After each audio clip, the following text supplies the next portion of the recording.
Yo, odofo abusuafo ene ye Easter ene Friday ene ye dasronko a Onyankopon aye ede amaye emo bia happy Easter baby biara obia ema happy Easter kame honi enka se onyame wa ya ade o ma Easter atuye yo ene de so minu obesua de kakra na ya sa di nkomo kakra minu mi nyina anim se Ghana na Akufo-Addo waya ade waboa amakro ni makrini kama fefe na onua odofo ma me papa mesro me pa wochew mini umi enu nsuso den na yeye e de aboa COVID-19 mesro se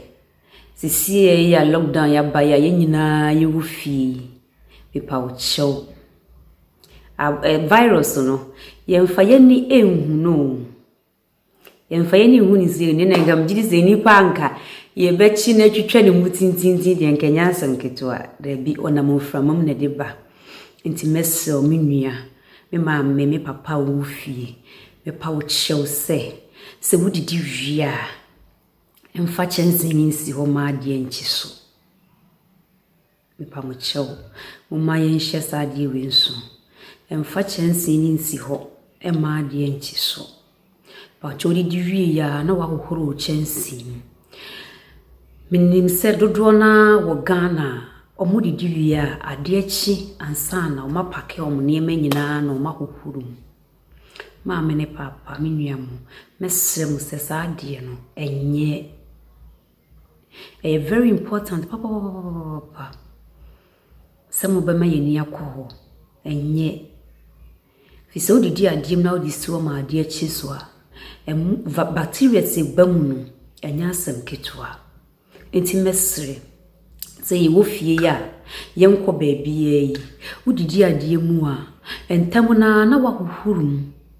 ne nyina betimi aboa ama yade na no abrase me maame mu maatanfo mesre mu se wo babi adi chance ni bi kura kosi baabi na wa ehu na mesre ade achi na hu na uhuhuru mu a memfa sapone semna sa uhuhuru mu sa keke mesre ani dio uhuhuru mu wi asafa tumsu him within be 20 mikra be 10 minutes die bo na ade achi so na wa hu na uhuhuru mu uhuhuru mu afa tumsu him ansa na wadidim mpa wo chew bebre chense edidim disi o ma ade achi no emwa enye mesre onse yade no se na yeti no eni namone man kitin bisu na ebru but se wanhwe ni ya wuhu wanhwe ni ya wadwene kro ankoho se saade we se na me ya ebe ma yade na ba saade we na me ya ebe ma yade na ko COVID-19 edru na wo me no mienu nsem edru ni baabia e wo me no mienu nsem eye hobotom the next episode ye beba edru ni so ye nto aso na mesre o se ebi osuso kwa abontin na okoye shopping ko dwo market podidwa na nka wo ba mesre o se nka bit ubetumi a dwale ansa na nka wodon sa so aduane ni mu aye sanse okwa abontin no unim nya watade akofa unim bia watade okotwene pila bi unim ade wo ho tinka wo ba mesre se dware ansa na wanu aduane ama mofra na di ne ntumi mu aye nyina e wo COVID-19 yi mesre mabusuafo yade no ehu pa na kwan ye fa so a ede ba no enam kwan hodo bebre so na ede ba ti mesre se wodidi ade mu a this is not the time na we yetimi na we yakame da bi mame ese ni nyina ye wufie ye nyina COVID-19 ti uno obi ya akakra na mese wo se ni mum eni ni mum ne so wo bibi e betumi aboa wa wo de no so de aboa This is the time wa onyankopon wo hwehwe me no mienu edra ye wo ede ma no. This is the time onyankopon hwehwe dra me no mienu ye wo de ma ye nua bi. Enti se ye ntumi amboa ye ho ankyerɛkyerɛ ye ho andodo ye ho amanyankopon so amoa ya. So kenkan Corinthians 5:19 ho 22 downwards ho bana. Efi wo fi kura mpa heavy kura wonko bi. Bible ne ka fi ho asem papa ya Kristofo yi die megiri se obi anim de make yi wo ye fi kura heavy ho wonko because yankopon won pefi because ye bom pa yes Awurade se won hu ye mobo e wo yare ya abayi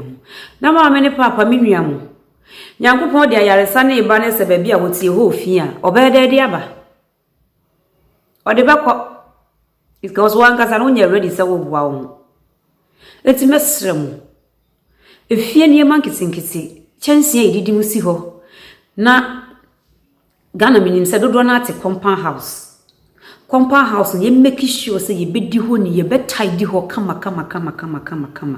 ena minim se bath house ni ade bath house so dodo na bath house no gata kitinkiti bi wo achire misro udware wia modin asese wonsuo ni tubu sabi be environment ni nyina betumi aye clean sabi o mampani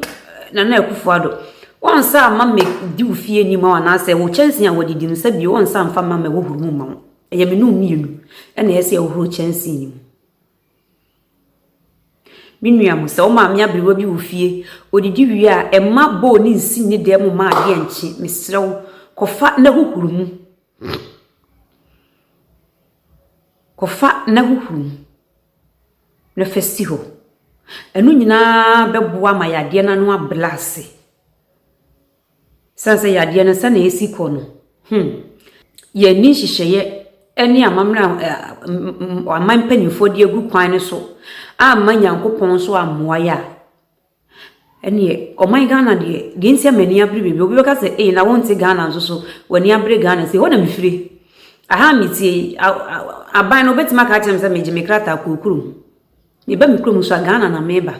me ba won so a onchen na meba betena na meba na wowu a wanche na me koten timi hwe ma won ma me ne papa me nuam me hwe ma won ansa na ma be die minimu no ma ba beka da bi me serew minim se mo ye dada munya ne mo muntu aso nya ne mo ene bi mabusuafo mo fa nche me asem we die mood kakra but esese me kire awalefo anase ukunu yire wompra boyfriend girlfriend mesrem say eni dim se mo koda empemu a mo wohye mo nsa sanse virus no se wonya chance ewura wo private part a ehokra de enteki 2 weeks o 7 days pepe no de wosane ti mesre abusuafo mesre se no so yenhye ne nso ese wo koda na dwo a make sure awalefo no se wo behohoro nsa kama ansana wakwa akoda se virus no wonya anyway se miss bia ne so faso no de fa o private part a ehokra de end 2 weeks you 7 days no de wosane mesre money dim ena bio sanitizer no medical ye hu video dada de but ene no se me ma abusuafo hu sali ye siwi sunu de fire nsane adem se first video no ma nkire eno sawo eni se sanitizer no be yiso gloves ni gloves ni nti o de taso mienu a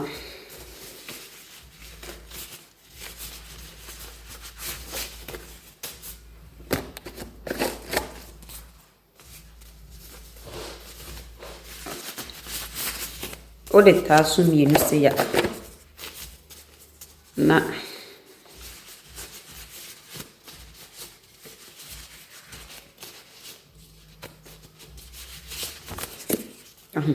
sanitizer ni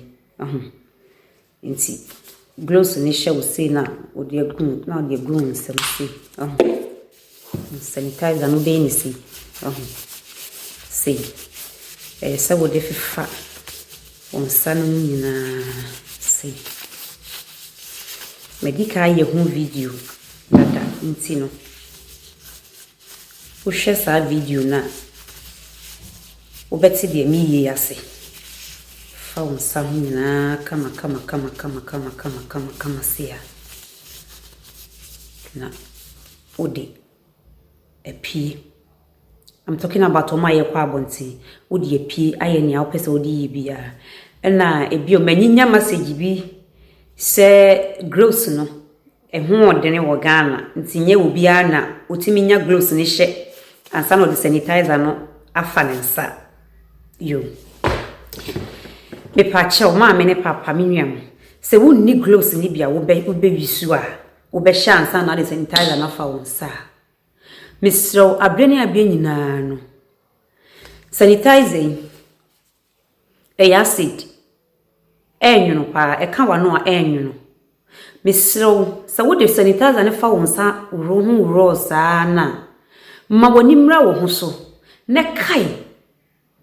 se sanitizer enwuno enti sa wo de wonsa koso aduane bi mne se wudi na wo ti nwunwunu wo achi a entam na Mr. ko wo wonsa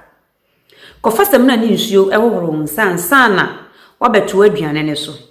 fisese ko yemu a eno so ye problem foforo eno so betima beja ebeba beja ye funyade ato so a ebetimi ekum min kasa mfa ho bebre fise medical ye ho video se wo pe mo video na ahwa wo be subscribe kuma se online YouTube ubenya mo video na hwe mesrem mo mayen hye ne nso anya sase COVID-19 bekọ no na sanitizer nso so kum nipa se nipa bebre adwene maso se sanitizer no na odia so aduane mu a wo fedi a enwuno no gradual process no na edidi liver ho